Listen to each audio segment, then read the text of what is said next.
penanganan pengamanan.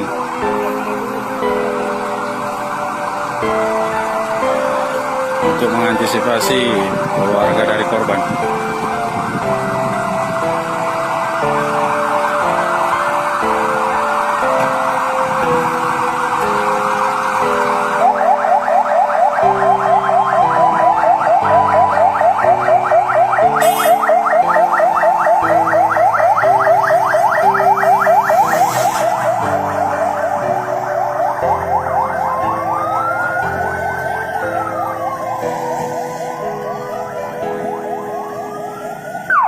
Pihak yang nonton di bawah.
Mana? Nah, lari ke dalam lagi dia.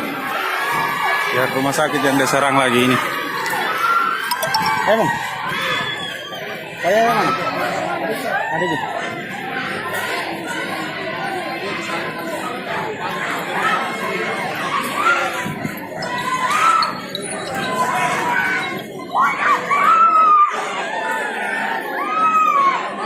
Jadi pihak keluarganya ngamuk ini.